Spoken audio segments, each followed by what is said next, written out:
خیلی خوب شدن. شو رو میخوام با اینا تموم کنم. نظرت چیه؟ موافقی؟ آره؟ این مدل میتونه مهمونا رو بیشتر تحت تاثیر قرار بده و کمک کنه پول بیشتری جمع کنی. بیا ببین اگه جای اشکال و ایرادی داره برطرفش کنی. نه ایرادی نداره، عالی شده. خیلی قشنگ شدن واقعا. خیلی ممنون حیات خانم.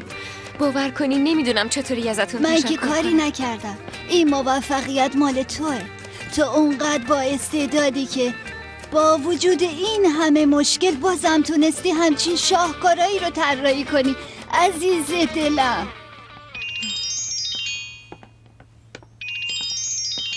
جواب بده دیگه، چرا دختر خشکت زده؟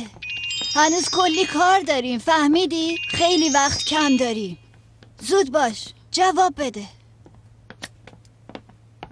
اونه؟ تازه داشتم به نبودنش عادت میکردم. برای چی زنگ میزنه؟ چرا با من این کارا رو میکنه؟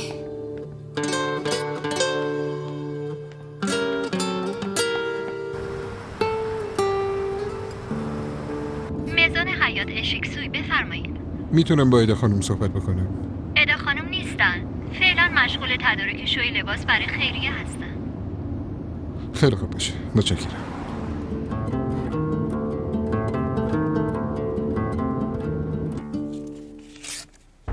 بله بفرمایید. اینم از عکس. الان دقیقاً 5 هفتشه. همه چی هم نرمال به نظر میرسه. باعث خوشحالیه. چه اتفاق جالبی، توی خانواده شما 2 نفر همزمان حاملن. 2 نفر؟ بچه آقا هارون رو میگم. راستش هنوز کسی نمیدونه من بار دارم. نمیخوام هم کسی بدونه. نمیخوام کسی خبردار شه.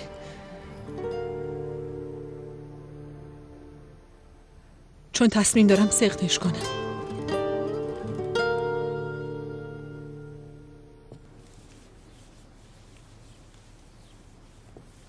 بس دیگه خوبه، بده بپوشم.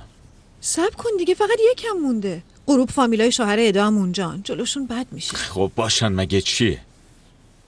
اصلا دوست ندارم مثل قبل باشون صمیمی باشن، شبیه این از خود خواسته ها. جمیل چرا این کارو میکنی؟ آشتی کردن دیگه.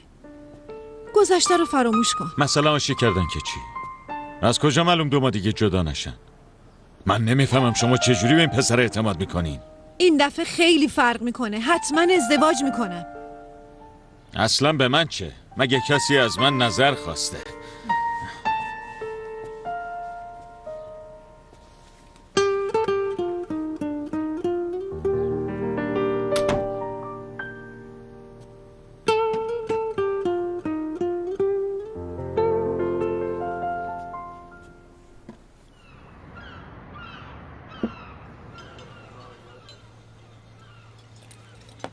خب چه خبره؟ چی کار میکنی؟ هیچی، همه چی مثل قبله، هیچ خبر خاصی نیست.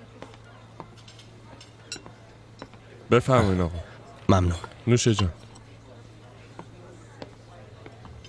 ممنونم. نوش جان. مرسی.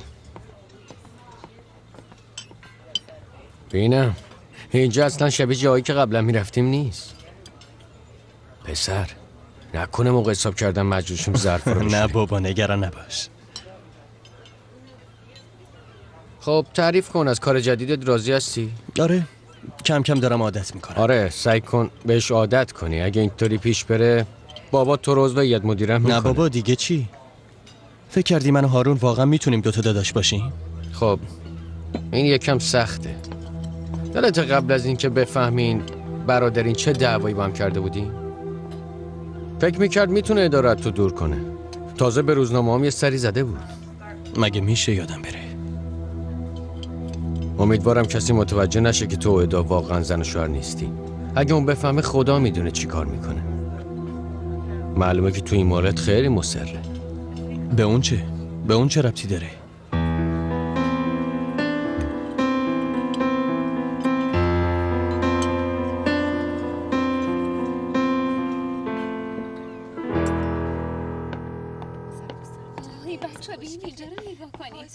اینجا لباس خیلی خوبیه.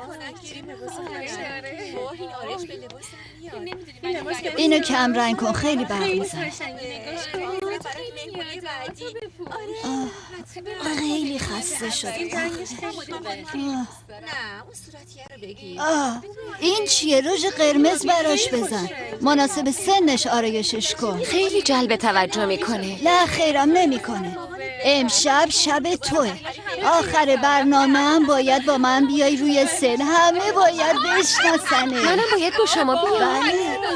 نه من نمیتونم بیام، خجالت میکشم. از چی خجالت میکشی؟ باید بهش عادت کنی، چون با این طراحی‌های زیبا در آینده همش باید روی سن باشی و همه تشویقت کنن دختر نازم.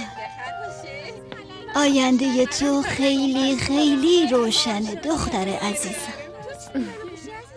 صبر کنین، نمیتونین همینجوری برین تو. صبر کنین. چرا اومدی؟ سعی کردم با تماس بگیرم. چرا جواب نمیدادی؟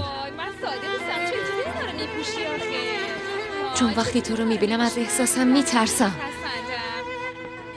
چون دوست دارم بغلت کنم اما نمیتونم. چون هر روز دارم بدون تو زجر و عذاب میکشم. تو هم همین حسو داری درک میکنم، اما این کارو نکن. نذار بیشتر از این عذاب بکشیم. میفهمی؟ میفهمم، اما یه چیزی هست که باید بهت بگم. نمیخوام بشنوم. ادا الان موقعش نیست. اگه مهم نبود نمی اومدم. ولم کن. خواهش میکنم الان وقتش نیست. ببینید، چیزی که میخوام بگم مربوط به بچه است. باشه، ولی امشب مهمترین شب زندگی اونه. تو رو خدا خرابش نکن. میشه بعد از برنامه بهش بگی؟ نمیشه؟ خیلی خوب باشه، بعد از برنامه بهش بگم. خیلی ازت ممنونم پسرم.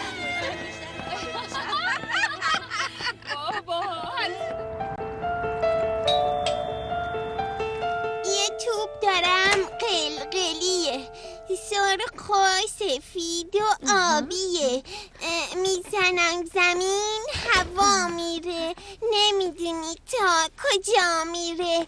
من این توپو نداشتم، مشقامو خوب نوشتم، بابام بهم هدیه داد، یه توپ قلقلی داد. بابام بهم هدیه داد، یه توپ قلقلی داد. دیگه تموم شد.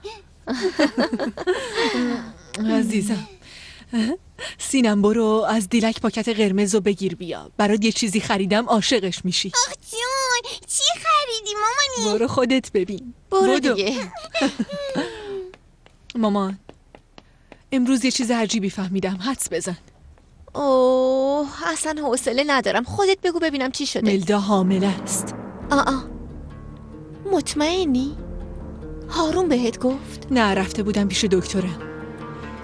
مثل اینکه هارون ملدا رو پیش دکتر من میبره. البته تعجبی هم نداره، کاملا منطقیه، وگرنه هارون چرا باید این کارو بکنه؟ چرا باید باهاش آشتی کنه در حالی که عاشق یه نفر دیگه است؟ معلومه که برای اینکه هارون رو به دست بیاره این کارا رو کرده.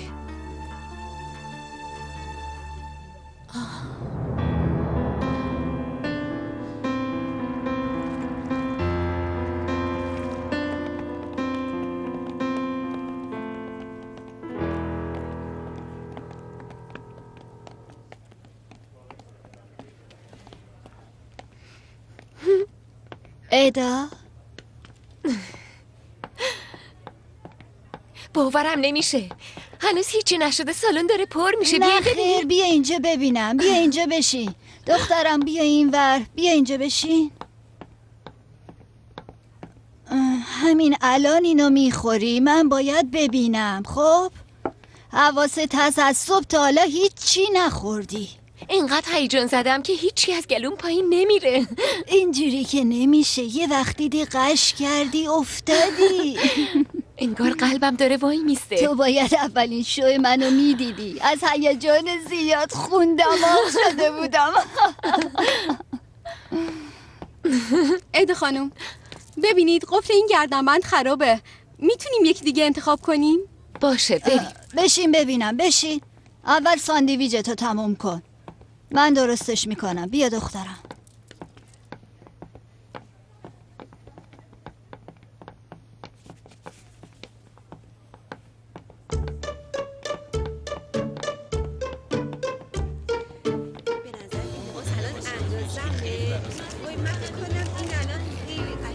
بله بله میدونم. متشکرم. خیلی خوب. متشکرم. متشکرم از شما. سلام. شبت بخیر. سلام علیکم. شبتون چطوره؟ شبتون بخیر. من کارای حیات خانومو خیلی دوست دارم. همیشه تو کمدم از کاراشون هست. منم همینطور عزیزم. هر سال کاری نو جدید میشه این طرفو نگاه کنی؟ ممنونم. سعادت خانم کجا؟ راستش میگرنش اوت کرده بود. بفرمایید شما بشین. خیلی ممنون. بفرمایید. خواهش میکنم.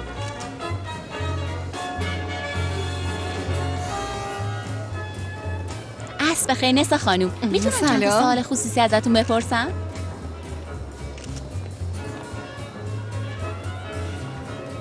به نظرتون چه جور جایی میشه؟ به نظر من که خیلی خوب میشه. ملدا رو دیدم. بله ممنونم. چقدر دیر کردیم. پایین بودیم. نمایش همیشگی پدرت سر کراوات زدن. میدونی بیاین زودتر بریم تو که مجبور نشیم ردیف آخر بشینیم. سلام. افرتون خوبی؟ اگه اجازه بدین همراهیتون کنم. جای خیلی قشنگی رو تدارک دیدم. خوشم اومد. ایشین حالت خوبه؟ چت شده؟ ببخشین باشه. خوش اومدین. ببخشین ایشین حالش بد شده. از اینجا خوشت اومد؟ آره خیلی قشنگه. عصرتون بخیر. عصر بخیر. خوش اومدین. خیلی خوش اومدین. ممنونم. عصر بخیر. خوش اومدی پسرم.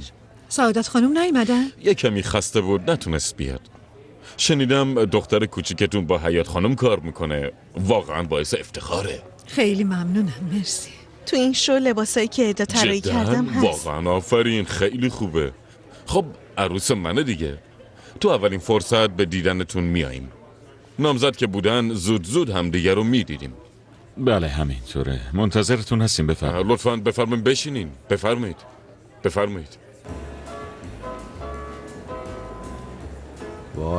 وای پسر نگاه کن همه پول داره اینجا. تو هم از خانواده آسلانی هستی یا؟ پس جز پول داره محسوب میشی. باز داری چرت و پرت میگی. من جام معلومه. عوضم نمیشه. شوخی کردم بابا عصبانی نشو. راستی کی میخوای با عمو جمیل در مورد نقل مکانتون صحبت کنیم؟ نمیدونم والا. هنوز تصمیم نگرفتیم. حالا بذار سر ادا خلوت شه. بیا بریم تو. بریم.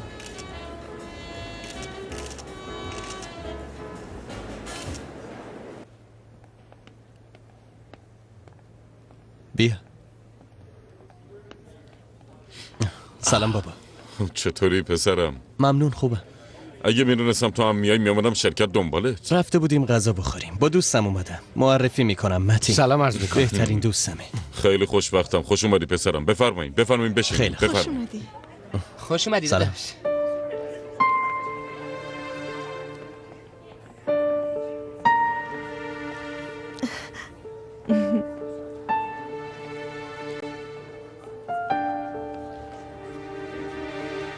عصر بخیر. خوش اومدی پسرم. سلام. عصرتون بخیر.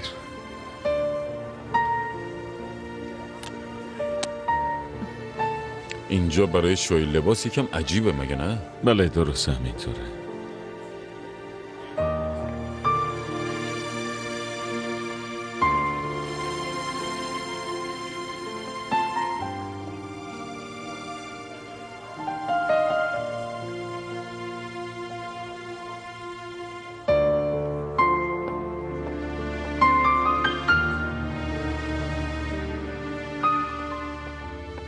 ادا بس کن اینقدر بیرون رو نگاه نکن. زود باش ببینم تا چند دقیقه دیگه مراسم شروع میشه دختر.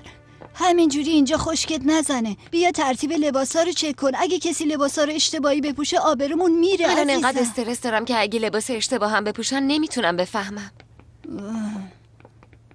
سرتو به اینا گرم کنی استرست هم کم میشه. زود باش دخترم، زود باش، آبرومون رفت دیگه.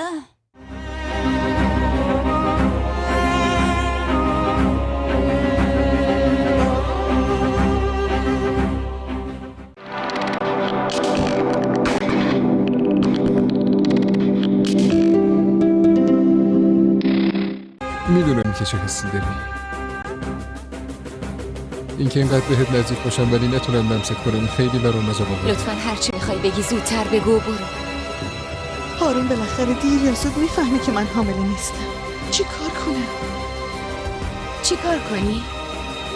خب معلومه باید هر چه زودتر باهاش ازدواج کنی.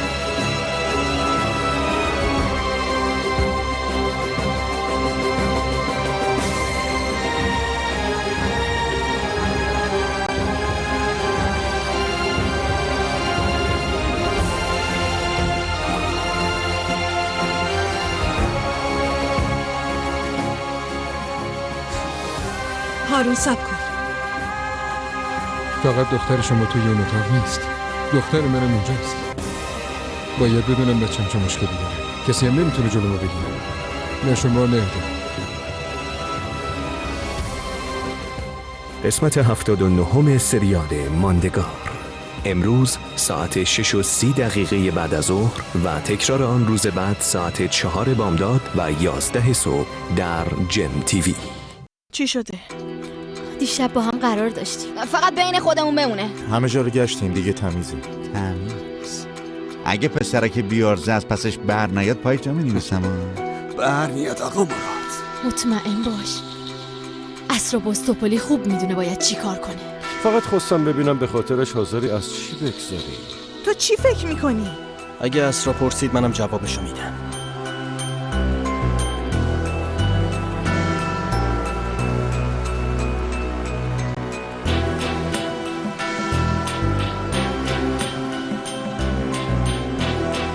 اونی که ماسک زده رو ببین. دستتو ببر بالا.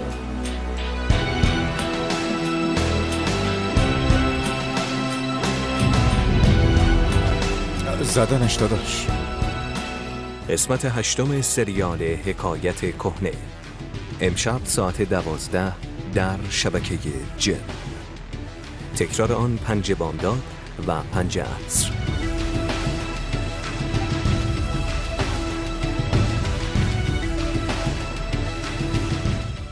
تو بیخبر از ما چی کار میکنی ها؟ تو داری چی کار میکنی؟ من چی کار میکنم؟ من چی کار میکنم؟ ببین که چی کار میکنم. بلم کن بطول، بلم کن. ببین چی کارت میکنم عوضی. میکشمت. داری چی کار میکنی؟ بلم کن.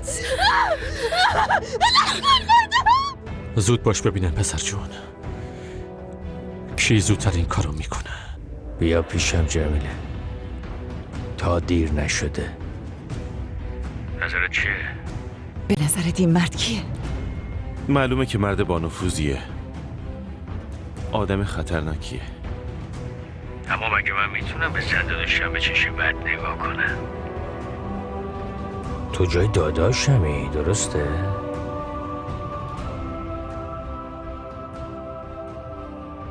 قسمت 270 سریال روزی روزگاری امشب ساعت 23 در جم تیوی.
شما کی؟ بشین اینجا بشین. حتی به مامانتم چیزی نمیگی.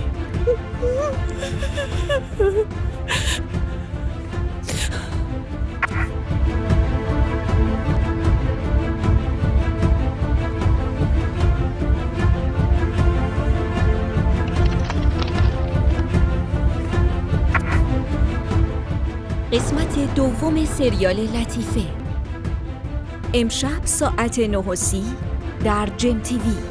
تکرار آن 2 بامداد و 2 بعد از ظهر.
شبکه جم سیریز همکنون در ماهواره 11.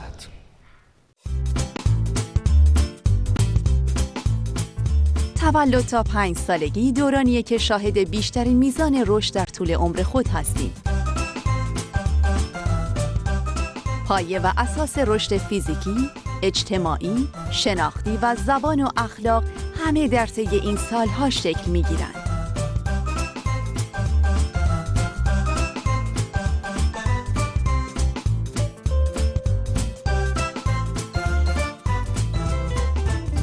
با ما همراه باشید تا سیر تکامل کودکان رو از بدو تولد تا ورود به مدرسه دنبال کنید.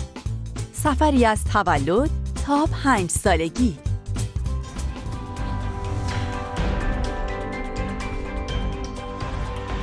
از تولد تا 5 سالگی. هر روز ساعت 10:30 صبح در شبکه جم.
ساعت مد. هر روز ساعت 3 بعد از ظهر در شبکه جم.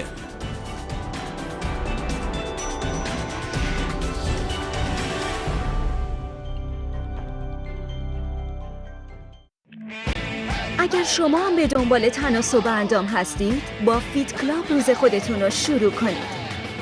جدیدترین متدهای ورزشی دنیا در برنامه فیت کلاب. هر روز صبح با یوگا، پیلاتیس، ایروبیک، فیتنس و رقص. هر جا که هستید در تمرینات ورزشی فیت کلاب شرکت کنید. شادابی و نشاط.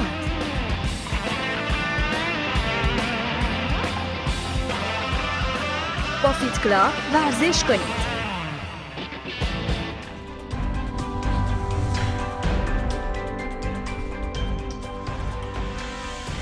فیت کلاب هر روز ساعت 9 صبح در شبکه جم.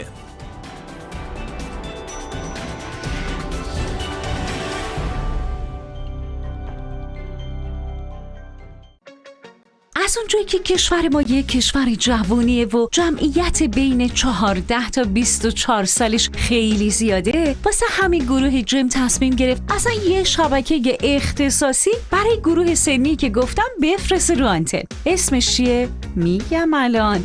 اسمش جیم تینه. برای شما نوجوانا. این گروه سنی تو این شبکه موسیقی میشنون، ویدیو کلیپ میبینن، سریال و فیلمای سینمایی با موضوعای مناسب سنشون میبینن، برنامه‌های سرگرم کننده، مسابقات و کلی برنامه‌های جذابی که خود جیم داره تولید میکنه رو هم میبینن. جیم تینم رو همون ماهواره یاهصته. شما جستجوش کنید میاد تو لیستتون. از الان بهتون میگم که جیم تین یه کولاک شبکه‌ای تو شبکه هاست. تماشا کنید، من بازم میام سراغتون.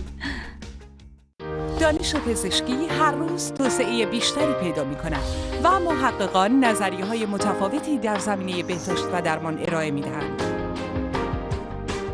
جسم انسان سراسر پیچیدگی است. بایدها و نبایدهایی به منظور پیشگیری از بیماری‌ها و همچنین ایده‌هایی برای داشتن جسمی سالم را از دکتر لایف بپرسید. جامعه‌ای داناتر، جامعه‌ای سالم‌تر است.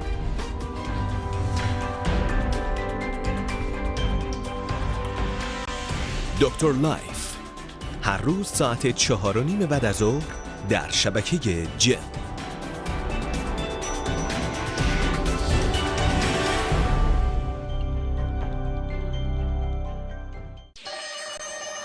شبکه اونیکس تقدیم می‌کند.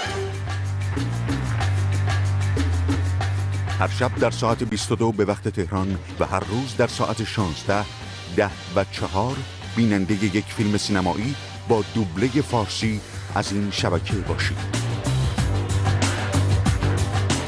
برگزیده‌ای از بهترین فیلم‌های سینمایی با زیرنویس فارسی را هر شب ساعت 19 به وقت تهران و هر روز در ساعت 13، 7 و 1 بامداد مشاهده کنید.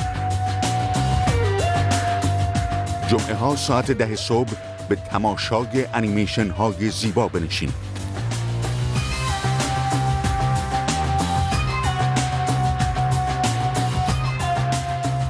شبکه اونیکس.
شبکه جم سیریز همکنون در ماهواره یاهصد.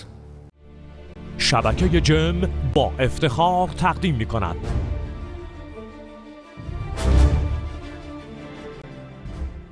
داستان انتقام از زخمی کهنه را هر شب در ساعت 12:30 شب در سریال حکایت کهنه دنبال کنید.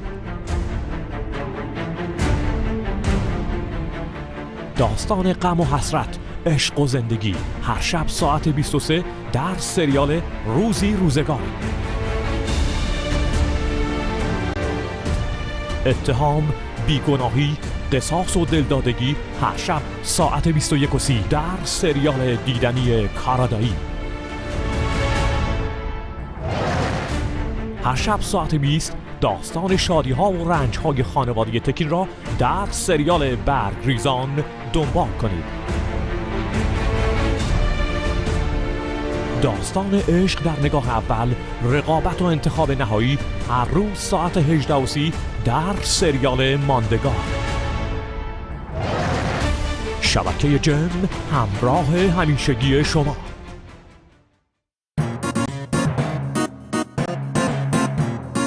صبح یعنی آغاز، یعنی طلوع خورشید، یعنی شروع یه روز تازه.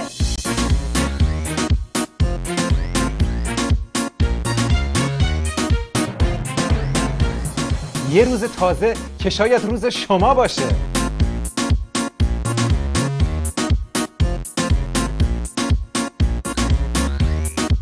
به قول قدیمی ها روزی و اول روز قسمت میکنه. ما هم سر صبح ناشتا اومدیم بهتون بگیم صبح بخیر.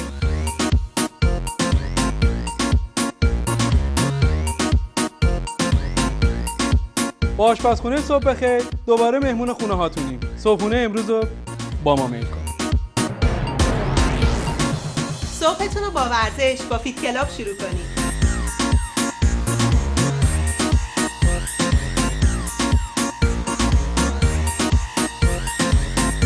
ما میخوایم روزتون رو خوش رنگ تر کنیم. پس شریک لحظه های صبحگاهی ما باشید.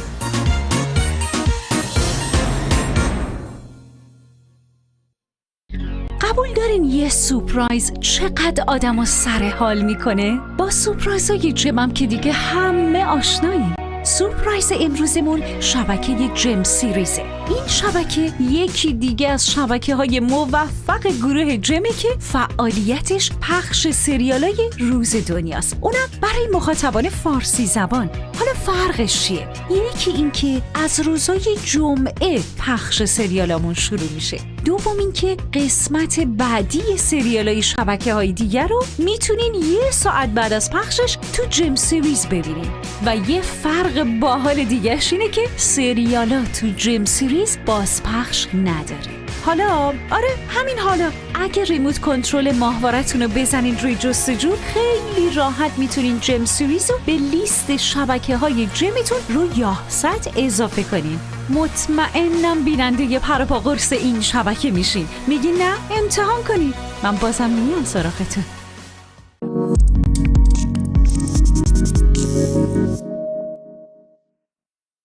مژده به ایرانیان عزیز، با توجه به تغییرات جدید بین